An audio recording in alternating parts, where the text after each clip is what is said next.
Welcome back to Boys and Ghouls Film Review, folks. I'm your host, Sarah Stephenson, and this is my co-host, Mike Stephenson. Hi, guys. And tonight we'll be reviewing Dark Night of the Scarecrow that was done in 1981? Yeah, and this one's a good one, and a lot of people would agree with me on that one. Now, this was a made-for-television horror film. Now, when I say... I'm stressing the point made for television for a good fact. This movie quality is almost as good as an A film you would see at a cinema. Yeah, I would give this definitely a big A on this later on, for effort on this film. We'll talk about it a bit more, but yeah, this one has been done very, very well. Actually, the guy who created it, J.D. Feigelson, actually wrote the script with an intent to actually make it as an independent film. Oh, cool. Independent feature film, but it was actually ended up being the script was bought by CBS, and he came along for the ride by letting them do it. He wrote the screenplay for it. He wrote the story for it. He created the idea, and so he made some money out of it. So and I gotta admit, it has a lot of there are a lot of TV movies out there, and I gotta admit this one is does have a good grip on things. Look, I don't mind telemovies if they're done well, and sometimes you got the telemovies, miniseries, and with a small budget. I'm not worried about budget, but the quality is good. I mean, when you get some TV programs, the soapies and that sort of stuff, they're like a wham bam, thank you ma'am, and turn them out. But when you got a bit of time to actually work on a production, they can sometimes come out quite well. I think Rose Red was a TV miniseries, wasn't it? Yeah, it was, and well crafted too. Oh, very well crafted. We should review that one day. And that scared the crap. I'm not going to scare the crap out of me. That really had me on the edge of my seat. Watch that movie. It was really, really good, and that was made for TV. Yes. So go figure it. So who directs it, writes it, and whatnot? Created by J.D. Feigelson, directed by Frank De Felitta, I think is the right pronunciation. He's a novelist who obviously does a bit of directing as well. A story by J. Feigelson and Butler Hancock, maybe a ghostwriter, assistant writer, I don't know. Screenplay by J. Feigelson again, and like I said before, it was going to be intended to be an independent movie, but it got gobbled up by CBS. Now, the cast. I'm going to go for everybody, just the main one. Now, here we go. I'm going to do this guy first, only because he probably had the most difficult role. Okay. Larry Drake played Bubba Ritter. Now, Bubba Ritter is a guy, he could be 30 years old or something, but he's a big fellow, got the brain of a child. He's mentally handicapped, but a very nice, gentle, lovable big guy. Okay? Yeah. Now, he's got a little girl he plays with, and she's about, what do you reckon, 10? I would say 10 or 12. 10 or 12.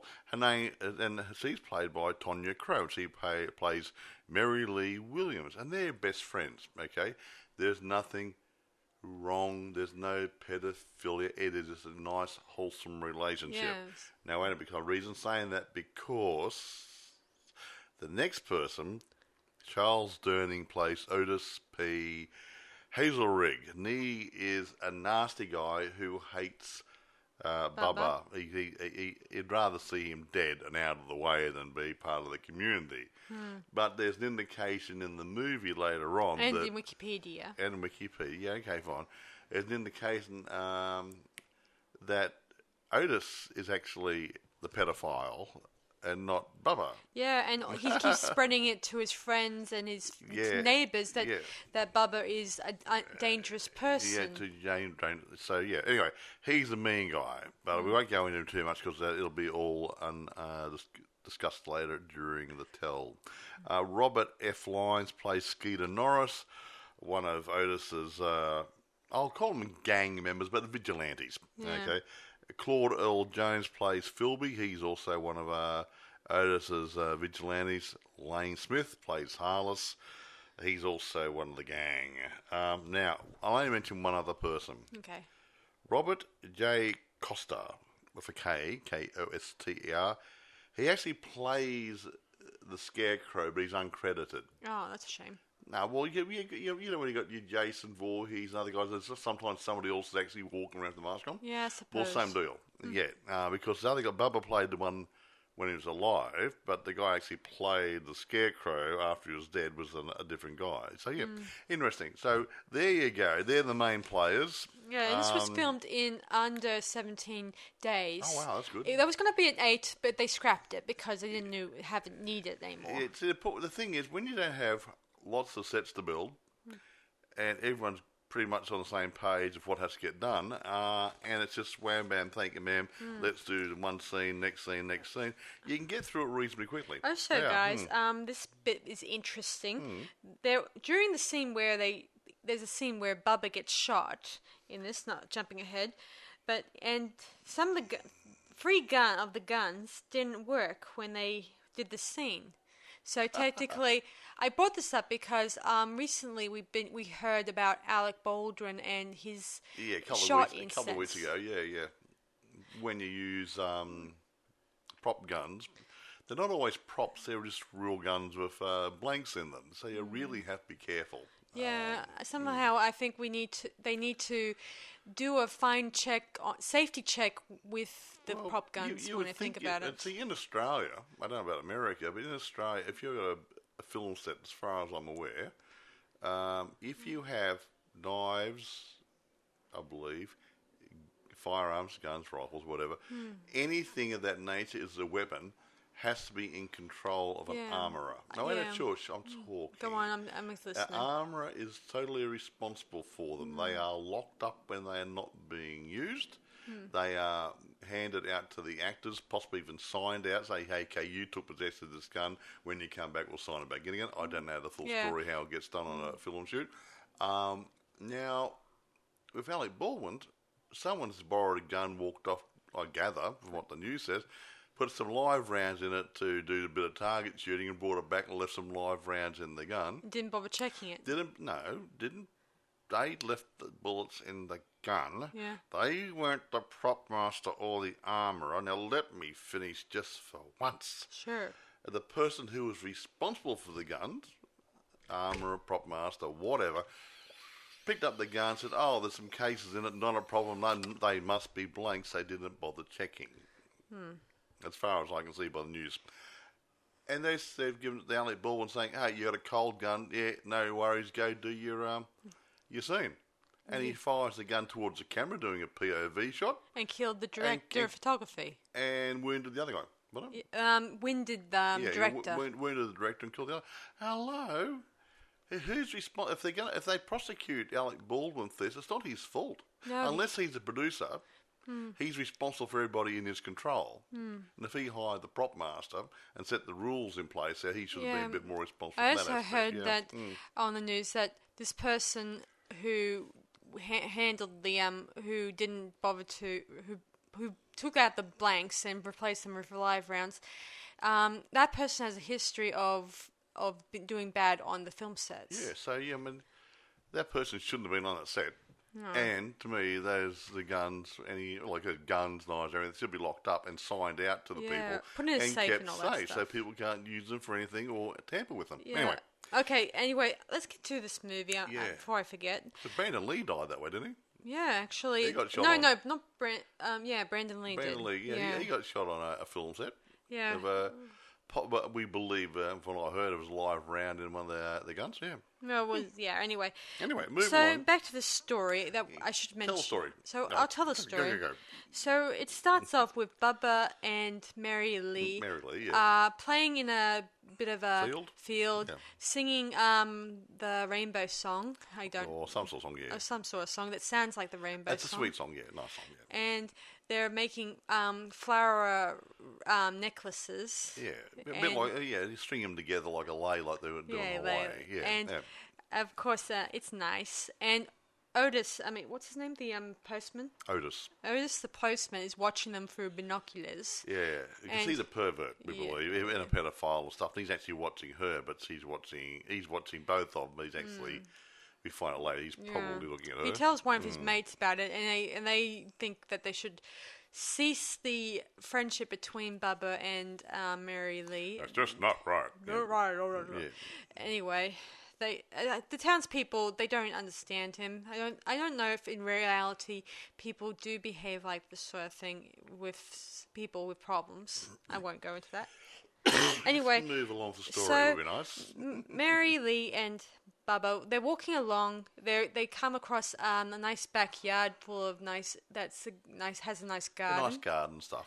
And Mary Lee wants to go in there and check out the fountain. So she slips through a paling in the fence and moves aside and gets in. And she doesn't realise there's a big angry bulldog in there. Not a bulldog. Oh no, not Rottweiler, or I think. Something. Yeah. And he starts barking, and Bubba breaks out into the Well, he breaks through the fence and saves Mary Lee, even though she was unconscious. Yeah. He saved her He from takes her being back mauled to by a her dog. house, and her mother screams when she sees Bubba carrying an unconscious Mary Lee. Yeah, something like that. And thinking the worst, the sheriff announces that they should form a posse and try to form a lynch mob or whatever. Yeah. That's the word. And Otis and his group of guys decide to organise something privately. Yeah, their idea was not to take him into custody, but to teach him a lesson by wham bam, thank you ma'am, cut the shots here and there and get rid of him. Yeah, so they chase him like he was a Frankenstein monster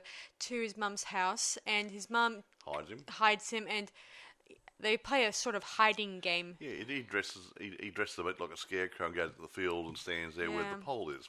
Yeah. Yeah, they confront Bubba's mum first, a nice elderly lady. Nice old lady. She says he's not here. Well, she was not lying, was she? No, he was out in the field somewhere. But the dogs, they bought dogs, hunting dogs, blunt dogs. Let loose the hounds. And they lead them up to the field, and they see Bubba dressed as a scarecrow, and then, like a firing squad, shoots Bubba. Now, this is the part that gets me.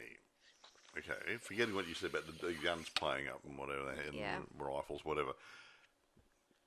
If these guys, forget Otis, who was the nasty ringleader, this guy was standing there, and they supposedly dropped into his body about 21 rounds of ammunition. Yeah. One would have been sufficient to stop him. One well-placed bullet in the chest where his heart is, boom, he is dead. Yeah, anyway, then they get a call on the radio in one of their cars that the little girl's okay. Yeah, they say, "Why are you doing down there?" The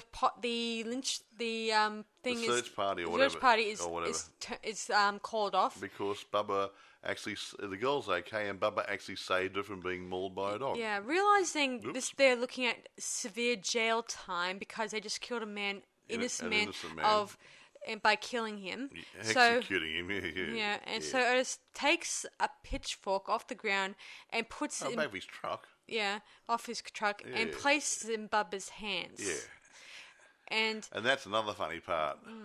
He couldn't make him hold it because his fingers wouldn't close, so he just leaned against him. Yeah. So when the coroner came out to check it out, or the sheriff, he wouldn't have been holding the bloody thing. It would have been just leaning against him. Soon enough, they go to court, and the prosecutor, he accuses them of pretty much killing, murder and all that stuff. And all the time, the other lawyer keeps saying he had a pitchfork, and no doubt this guy was dangerous. Because Otis was lying, and his men were backing him up. They keep saying they shot a few rounds in the air, but and he didn't stop, so we let a couple into his body to stop him. And incidentally, Mike, he was tied to the piece of wood. Yeah, I believe he was tied. Yeah, so he said when he got shot, he didn't fall down. So his mother must have tied him to the stick, with the prop for the scarecrow. Yeah, to make it look believable. Yeah, so we couldn't have moved anyway. Yeah, so he couldn't not have gone ahead and stab if you could. Yeah, he couldn't have run at them, couldn't have fallen on them. Nothing. Anyway, they finally let loose these men. They drop the charges and they treat them like they're heroes. Yay! They have a bit of a... You got rid of Bubba. A lot of the townsfolk didn't like him hanging out with the little girl anyway, but they didn't hate him as much as Otis, so... Yeah. Anyway, the prosecutor tells them that he will find some evidence, and Bubba's mum yells that these guys are murderers in the courtroom, saying they killed my son, they killed him, all that stuff. And they had a forcibly and removed from the and she even courtroom. said there's better judge. Better judges in this court, or something rather, indicating that they will be judged outside this courtroom. Yeah, they that night enjoy they celebrate their victory of no longer having Bubba and having to be, dismissed from court. And Mary Lee, she goes off on a nightly nightly walk or run through the woods to Bubba's house and try to find if he's alive, if he's okay. Yeah. Of course, Bubba's mum, Mrs. Ritter, Bubba's mum tells her that he's no longer here, and he's gone away very safe. He didn't have the heart to tell her that he'd been killed by the guys. And Mary Lee's mum hasn't bothered to tell her, and her father says, "Don't tell her anything." Yada yada. Thinks that she'll forget. The shock might be bad for a little 12-year-old girl. But anyway, the little girl runs out into the field. Yeah, she goes to the field, and she sits and sings to herself. Wait a minute. Where did she stop? Near the Scarecrow site where Bubba was killed, which she didn't know about, so she's drawn to that site. Yeah, so she sits there and she sings the rainbow song that they used to place in together. And she tells Bubba's mum that Bubba is just doing the hiding game. Yeah, he's just hiding. And that made Mrs. Ritter, Bubba's mum, feel a tad better. Yeah. Later on, one of the guys, I don't know which one it is. The first guy, Harless, he found the Scarecrow. He finds the Scarecrow in his field, and his wife asked him, "Are you doing ploughing because there's a Scarecrow in your field?" Yeah. And anyway, he and his friends head to Otis's house and tell him what he's seen, and he thinks this is just the prosecutor trying to scare them or stuff, right? Well, they said he's just trying to scare them into admitting they actually killed Bubba and stuff. Yeah, but wasn't the case, was it? No. Later on, the same night. Well, I'm not sure when that was, but later that evening. Yes. What's his name again? I keep forgetting. Otis, the mean dude. No, not Otis. Harless, the guy at the farm. Yeah. Harless is hears a noise in his barn. He investigates, and then somehow his tractor comes on. The wood chipper. Wood chipper comes on. And he went up the loft because he heard a noise up in the loft, didn't see it, but when the wood chipper got turned on, he got startled, lost his balance, and fell into the wood chipper. See, the deaths in this movie, what we think, are made out that it's more of an accident. Well, they tried to make out, he fell in it accidentally, but we know it's Bubba. Well, the thing is, who turned a wood chipper on when he's up in the loft? And when they came out to check it later on, when Otis and his other guys came out, they thought, when they came out and they found him in the morning, the wood chip was off, and he said, must have run out of petrol. But they checked the fuel. They still had several inches of fuel in the bottom of the tank, so someone turned it off. News finally gets around that he's dead, and his friends investigate for themselves what's going down and all that. He then even goes to Bubba's mum and accuses her of arranging things or doing something. Yeah. Yeah, he even sees Mary Lee leaving her premise, and while he's talking with Bubba's mum, she says, "I know what you're thinking about that little girl or stuff." That's where it comes out. He's the pedophile. Yeah, he may not have ever done anything, but he's got an unhealthy interest in her. How's that? Yeah. I think that Mary Lee knows something about that too. He's a dirty old man. There you go. Yeah. Anyway. Anyway, so we're moving on. So later that night, let me see. During a Halloween party, he does come across Mary Lee and says asks her about what she knows about Bubba and her mother, and thinks that Bubba's mum is playing some horrible tricks on him. Yeah. But Mary Lee says, "I know what you did to Bubba." Hey, interesting. It was Halloween. It was. She was. Oh. Yeah. He tries to chase her, and we know. And eventually, one of the security guards tells him to go back to the adult party. Yeah. You stop walking around the corridors. and follows the little girl around. He didn't say anything to him, but I think he implied that leave the girl alone. I only think a few people, maybe not a lot of people in the town, probably know that Otis is up to no good. Not everyone. They think he's a nice guy and everything. He makes out he's a nice guy, and everything accepts him as a nice guy. Yeah. Upstanding member of the community, but he's a wanker. And I don't think his friends are aware of that what he is either. Sometimes even probably not. No, your friends is probably the last thing to know. Yeah, that's what I've heard. Anyway, his other friend approaches him and tells him that they think it's definitely Bubba doing these things. And later on, he himself gets killed in what do they call it?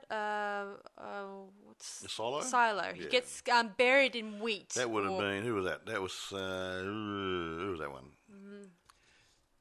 Philby, was it? Yeah. Yeah. Yeah, Philby. He hears something out in his pig pen area. He's running around, looking around, and he takes refuge in a silo. Yeah. Well, that was a setup. Yeah, I could have seen that one coming. He's going to go into the silo, and he went into the silo. Yeah, he heard footsteps, and he headed in there, think he was safe, but... And then someone locked him in the silo and turned the feeder on. Mm-hmm. Now, I don't know about... Sarah wouldn't know this, but you cannot. It's very hard to walk on loose grain. It's like quicksand. I see. You can't get a footing in it. It's like, it's not a good place to go. Yes. Anyway, it makes me think of that Saw movie, the Jigsaw movie that came out. Yeah, but they had rakes and pitchforks and other things and knives and scythes coming down there as well. That was cool. That was a bit scary. Yeah. Anyway, Otis hears about this again, and he approaches Bubba's mum again, and he gives her the fright of her life, and it causes her to develop a heart attack. And to make sure he doesn't get played into this any further, he turns on the gas on the stove, and the place. Yeah, they had a fire in the fireplace, so when the gas filled the room, it just exploded, and they said, "Oh, little old lady fell asleep in the gas." The same prosecutor, an accident, wasn't it? Yeah, the same prosecutor, appears next day, and of course the guy says, "Oh, it's the old gas thing, all that stuff," but he doesn't feel that this is was an accident, and the final two men are Otis and the what's his name, Scooter. Yeah, and they decided they're going to go and dig the body up to prove that Bubba is alive. Now, they set 21 bullets into him. I would like to see anybody out there with 21 bullets in their chest get up and walk around. Yeah, so they head to the graveyard and they unearthed his body, and we don't see anything inside the coffin, do we? Well, they do. Skeeter saw the body in the coffin, Bubba's body in the coffin, Yeah. And that's why, he's in there, so we've been haunted or something or other, or someone's after us, or, whatever, Skeeter is, he was about to rebury the body again. Well, Otis told him to get back. We can't just run off, we've got to cover the body up, so... Get back in the hole, close the coffin, and we'll put some dirt over it. But while he's in the hole, Otis smashes him across the head with the shovel. Yeah, and then he reburies him and the coffin in the bed and all that stuff. What are friends for, hey? And I guess he doesn't want any more. He wants to make sure that no more, that no other people will expose what he did or didn't do. So the last man standing is Otis. The mean one, the leader. He then takes his car, and as he's driving, he sees Mary Lee. He's drunk too. Yeah. And he sees Mary Lee running through the woods, and he then chases her down. He does. He tries to catch her, but I think really Bubba has told her what to do. So I want you there, and he's going to follow you, and you lead him in this direction. Yeah. I know, because he just kept teasing him by staying just so far out of reach, but staying in view so he can find her. Yeah, maybe. Anyway, she eventually hides inside a what do they call it? Plower, I think. And he then spots her in there, and then he just starts chasing her, and then she trips, and he starts accusing her of doing the masterminding the whole thing. Yeah, and while he's there, I don't know where the words are, in a field somewhere where the harvester in the field somewhere. It doesn't really indicate who's. what's happened first? Did Bubba come first or the tractor turn on? The tractor the comes harvester on. or whatever. Harvester turned itself on. Yeah, and it starts moving, Yeah. and at first, Otis thinks it's the prosecutor, doing this, but you don't see anyone driving it. And he even keeps on accusing Mary Lee for doing this. I think he's more concerned about saving his own skins than anyone else's skins, more than anything in this picture. So he continues running. The plower continues following him, and soon enough he ends up he's being impaled by the Scarecrow. Yeah, the Scarecrow, Bubba, was holding a pitchfork, or a pitchfork similar to the one that he was framed with, and Otis ran straight into the Scarecrow, and the pitchfork went straight into his guts. Boy, was he surprised! Yeah, he falls down, and Bubba's, and then the plow turns off. He just turns off automatically. Yeah, and then we watch the Scarecrow slowly walking towards Mary Lee and handing her a small flower. Yeah, and Mary like he would have when he's alive. Yeah, and Mary Lee says, "Thank you, Bubba. I'm going to teach you a new game. It's called the chasing game. It's a little bit like tag." And then the credits roll. That's about it.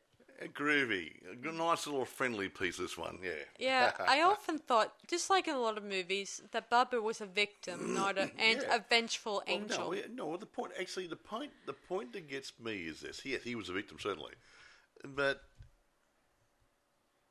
he was there in the field, and the harvester turned on. And that's why I'm just wondering whether some other spirits were there helping him along. I don't know. I got no idea. Yeah, I do. Or he had telekinesis and turning. I don't know. I like to think it was telekinesis or something. Yeah. Or something. Maybe once he was in spirit, he had more of a logical mindset. Well, yeah, maybe a slightly higher intelligence and a bit more control over his environment. And he wishes to take revenge on the people who may have hurt him or hurt his family. And his mother. And his friend Mary Lee. Yeah. Yeah. I gotta admit, I do think that Otis was actually, he kind of fooled the town to make them believe that he was a good man, but in reality he's harboring a deep secret of his own. Because I don't think the censors would probably allow them to mention him being a pedophile on screen. So many words. But didn't actually say to use the word. Remember, this movie was made back in 1981. Maybe you couldn't actually say the word, but you could imply there was something going on. There's a big difference. Yeah, some of the sensitive guys, even a certain word, whether it's something hinted at, they would not let it go. Yeah, Paul, you can hint at the fact that he was, but they didn't actually say the word. You're a pedophile, and show him doing something to a child. You had to be. There could have been a fine line they had to walk for that bit. Yeah, I remember another movie that Hammer made a while back called "Never Take Candy from a Stranger." Okay. It was sort of a drama thriller type, movie, and it was about this town these family moving into this new town, and the father is a bit of a teacher there, and the young girl, she gets pursued by an elderly man who was one of the wealthiest men living in that town. Always the rich ones, eh? And he, not going into details, obviously, but she told her parents that he touched her. Yep. And of course they went to court, and of course this causes a lot of stir because the family no doubt knew, and the people in the town didn't knew them really well, and they would not side with them. So exactly. And by the time the court was done, then the family decided to up and leave because they didn't want anything to do with this town for reasons. A small town or bias, it doesn't matter if it's America, England, China, Australia, whatever. You can get small town bias that way. We've got a stranger in town here, that sort of stuff. Yeah, they're not one of us. That's it. So I don't know what people would have been like when with I don't know what people were like when they treated people with mental disabilities back in the 80s or the 70s. Well, no, I don't know about then, but no, you have to look at it's not the big city. I know it was not It's the big a little city. country town, supposedly, where was it supposed to be? I wasn't sure if it's Texas or No, Virginia. it wasn't. This is a small town in the deep south. So it's a small town. It's not a suburb of a city. It's a small town. Out of the middle of nowhere. A little farming community. And I mean, I'm not saying they're all the same, but when you get a closed community, you saw Elvira. When the one inherited the house? That was it. Oh, that one was Elvira, Mistress of the Dark movie. Now, she went into a town there, same sort of thing. Oh, look at her. She must be a weirdo because she's wearing that dress, blah, blah. And the main people in the town committee there were trying to have a run out of town. Yeah. You see? And that's the small town mentality. It happens in lots of different movies. You come in there, you're a little bit different. Look at Rambo. Yeah, I remember. First movie, he walked in that town, the sheriff saw him. Okay, you're a drifter, don't want you in here. He picked up in the car, took him to the city limits, said, get out of here. Yeah, that was. See what I mean? Yeah. Same sort of thing. I think. Yeah, you were saying this to me the other night when we watched this movie. You were talking about Rambo and how the sheriff mistreated him. Yeah, and the sheriff created the problem. There was no problem until the sheriff treated Rambo like he was dirt. Can I say a piece of crap? Whatever. I would say dirt. No, worse than that. He treated him worse than that. He treated him like, his life didn't mean a thing. He was useless. He was horrible. He just was a piece of shit. He didn't belong here or anywhere. Yeah. Yeah. And that does happen in small towns. Not every small town, yes, but it can happen because of the small town mentality. They want things kept the way they are. And shame we can't review that one. Just like we can't review Rocky. Well, we could review. We do the odd interesting movie. We could do Rambo. We could do the first Rocky movie or whatever. Because we do other interesting movies apart from sci-fi and horror and fantasy. But it is interesting. We've got to keep it interesting for our listeners out there. Yeah.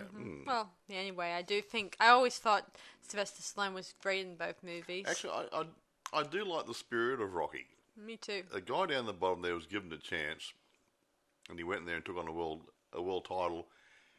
He didn't lose, but he didn't win. He matched him. True. And only because and I'm not saying anyone cheated with the scoring. They didn't want Apollo Creed to lose his title to a nobody. So they made sure the scores were at least even. I think that Apollo was unprepared. Like, he didn't think... He thought, I could beat this guy easy. Yeah, he says he'll beat him in 3 rounds. Yeah, in the movie. He was doing it. He was the world heavyweight champion or whatever. And he said, I can do this. He knew he could do it.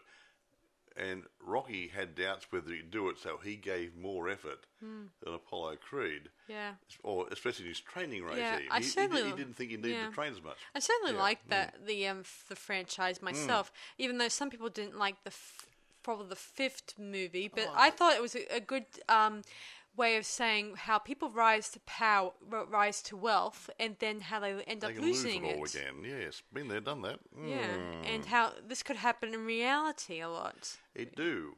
I wouldn't say wealthy. I was reasonably and well when off, and when they did the Rocky Balboa, when the one where he's much older, and it got me thinking. When he went back into it again. How he was thinking, can I still do it even as in my 40s or my 50s or whatever it was?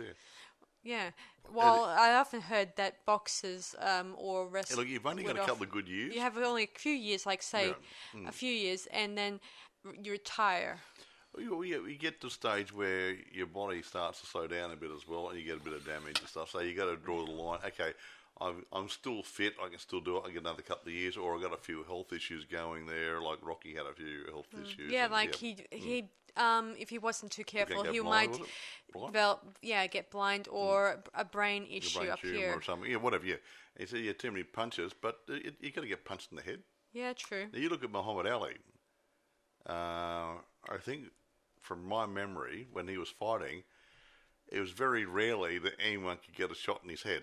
He was just so damn fast, so good, he blocked the punches before it got to his head. Quite anyway, right. No, So, anyway, you weren't talking about boxing. Yeah, so I sorry, just guys. threw it in there, okay? Back on track. Good old Muhammad Ali. What have the movie reviewers said about this movie?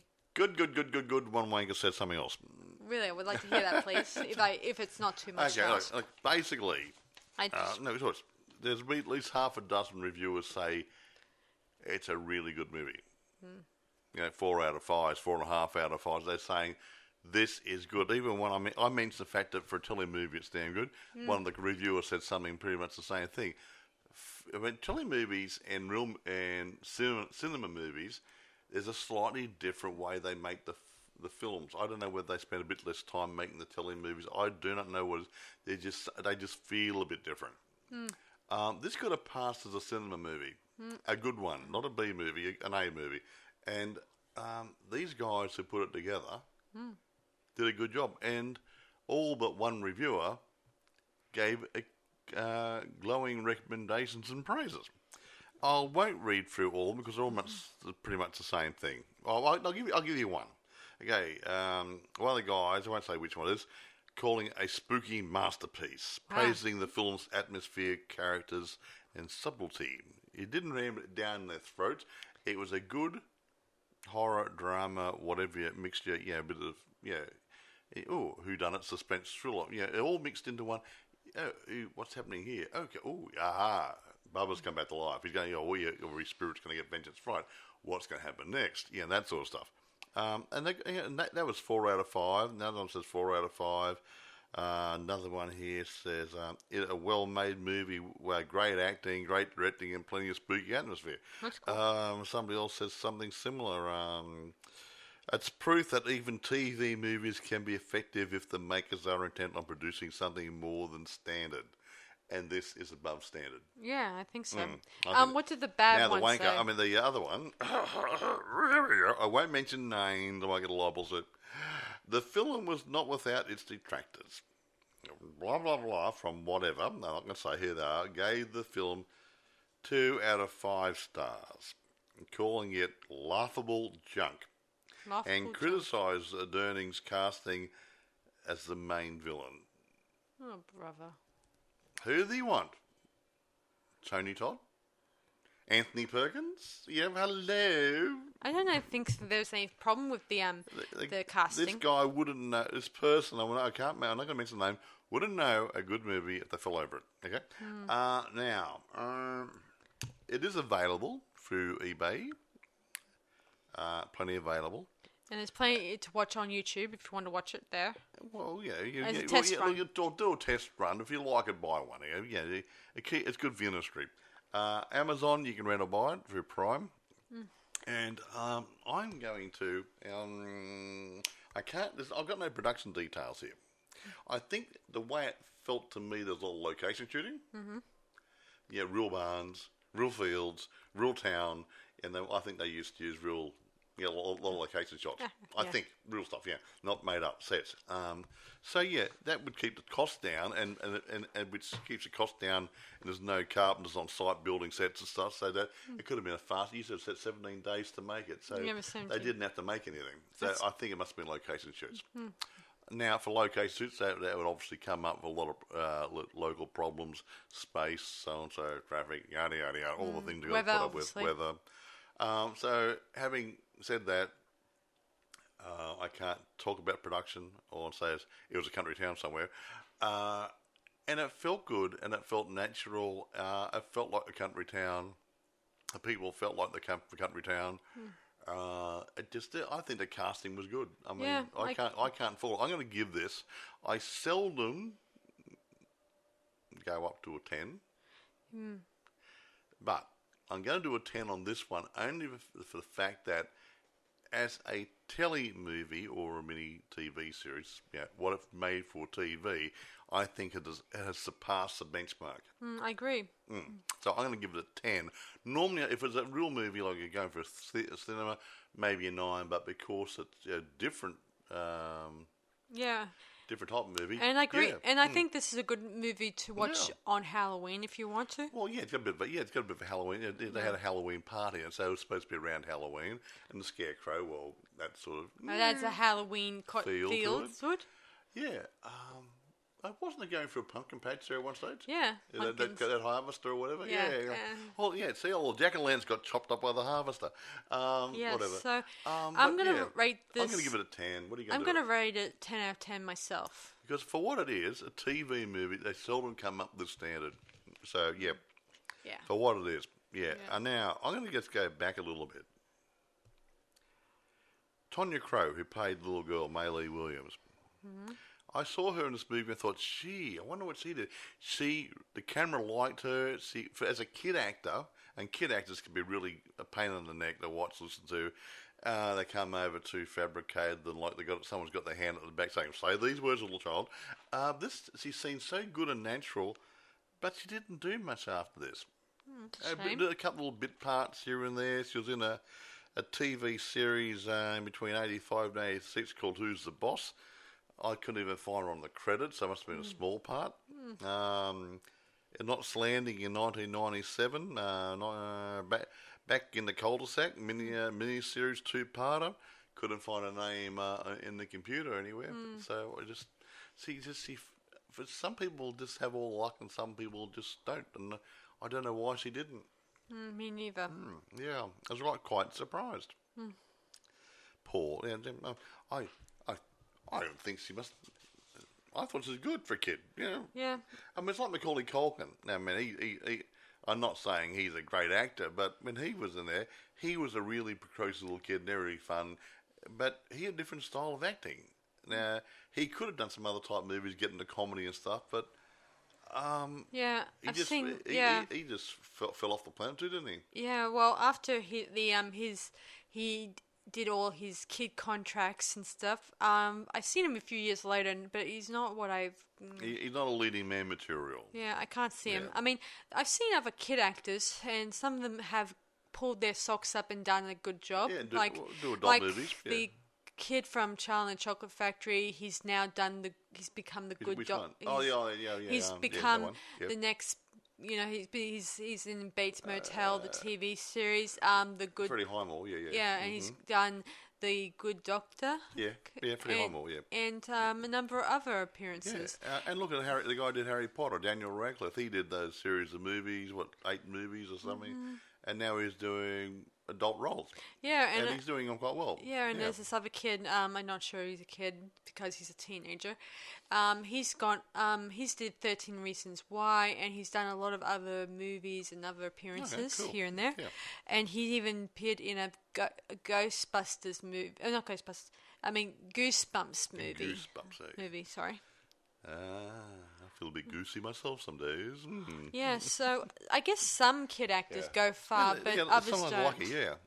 Like, there's a few out there who go on to achieve stardom, and others may want to just take a step back and just want to do something else. Yeah, they sink down in the maelstrom. They disappear from sight, and all of a sudden, I don't know what happens. I mean, it's good to have a fresh face come in and. Yeah, they often appear in their biggest role, and then you find out that they decide, I think I would like to actually do a real job in the real world, so I've gone off acting. I like the guy who played the original Charlie Bucket in the Willy Wonka. Yeah, he's gone off to become a farmer or a vet. Farmer. A vet. Yeah, where he's working with cows and sheep and whatnot. He did one movie. That was it. Yeah. It's. And he didn't want to do any interviews about the movie or his past life, acting in that role or anything. He said, "That's my past. It'll leave it behind me. It's gone, finished." Interesting. I often heard other stories about other actors. Like, I read of an interesting article I read not too long ago about a kid who was auditioning for the role of Anakin Skywalker when he was younger. Yeah. And of course he did okay in his audition tape. Yeah. To be honest. And if he was given the chance, he could have gone on to become the next Anakin Skywalker. But unfortunately, it was taken on by Jake Lloyd, obviously. Yeah, Jake Lloyd. Actually, Jake Lloyd, he was in a few movies around that time, wasn't he? Yeah, he was at Paying It Forward and those sort of movies? Or Yeah, he played in, I don't know what's it called, Jingle All the Way with Arnold Schwarzenegger. That's right, yeah. He had a few roles, one. yeah. And for a kid, he wasn't a bad actor. Yeah, but now I don't know what's happened, but I read somewhere last time I heard he's now in a mental institute. Yeah, and okay. he's That's so good. And he's not doing any more acting. It's kind of sad when I think about it. Never mind. Yeah, well, different. I mean, some actors they thrive, and others. Well, it is a pressure cooker industry sometimes, It is and some people aren't made to take that sort of lifestyle. Okay, that was a shame. Anyway, you have anything else to say, my child? No, I didn't have enough time to do too much research on this one, sadly. You've done enough. I tried to research as much as I could. You do try to get snippets of information which aren't clear, but this one, when you get a telemovie, you sometimes don't get a lot of information on the system, so it's really hard to find stuff. Yeah, and most of the stuff is just ordinary stuff, like how this actor was going to be they were going to use someone else for this role, but somehow he either died or didn't want to do the role. Those sort of questions or queries, and I don't. And despite that bad reviewer, he has no clue. That has no clue about. I think 5 or 6 other reviewers said, "Hey, it was really, really great," and he said, "Oh, whatever, it's rubbish." He just doesn't like that sort of movie, probably. Yeah, That's probably. all it is. So yeah, I don't. we think it. Like I said, it's not a horror movie. It's more of a thriller. To me, it's more of a suspense thriller with some horror in it. Yeah, and it's not an out-and-out horror movie. And you don't exactly see them. Well, it's not gory horror. No, it's like they're being chased by the spirit of a dead guy. Yeah, but you don't actually see too much. Yeah. And I keep telling Sarah, you don't have to see everything all the time. You can do a POV shot, say, like someone's coming towards you and you're reacting to the camera, who is supposed to be the POV shot for the criminal or the antagonist or whatever. I certainly like it. Sometimes it works quite well. I certainly thought the deaths were well played when I think imaginative. Yeah. Yeah, and I like to think that was somehow Bubba was turning things on and causing this stuff happening. A bit of telekinesis, like I said before, and it's better than a huge scarecrow going around doing a Jason Voorhees. Well, they have done other Scarecrow-y type movies. There wasn't the one we saw the other day. Called... wasn't the Creepshow one or something? Yeah, there was. It was pretty... Well, that was last year, sorry. When the kid was... when that drunk kid was... sure? No, that Scarecrow in the field, his mates were... he was drunk and something happened to him. That wasn't... he turned into a punk... He took the place of Scarecrow. That was Scary Stories Told in the Dark, not Creepshow. No, I didn't remember which one it was. Okay, Scary Stories, yeah. And there's a Scarecrow on that one, and the Scarecrow traded places, or the kid who was a really nasty dude took the place of Scarecrow. We don't know what happened to the real Scarecrow. Interesting. And there's been other ones where a Scarecrow was brought to life. I saw it in a movie last year, the year before, and it was Creepshow. Was it Creepshow? It was a TV episode where in that one a Scarecrow came to life, and this boy he hides from it for a bit. Then he finds out how to use this as a retaliation against his older brother. Yeah, that one. Yeah, that's one. Yeah, there's a few of those around. It's quite good, actually. Yeah, well, it's a genre that's not too many people do very often. No. I mean, not genre. I mean, a scary monster, a scary theme that doesn't get used too much. Yeah. But it's okay to use it every now and then. Yeah. The first time I saw a Scarecrow walking around was on Wizard of Oz. He wasn't really scary at all.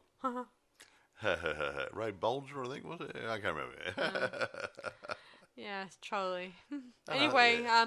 I think that's a bit That's all it. Yeah, for us yeah. tonight. So, thanks for listening to Slayer's podcast, everyone. So, we'll talk to you guys next time, and I hope you guys enjoyed it. So, this is Sarah Stephenson. What's my name? Oh, yeah, Michael, yes. Yeah, saying we'll see you guys for our next podcast, See everyone. you guys. Bye for now. Bye.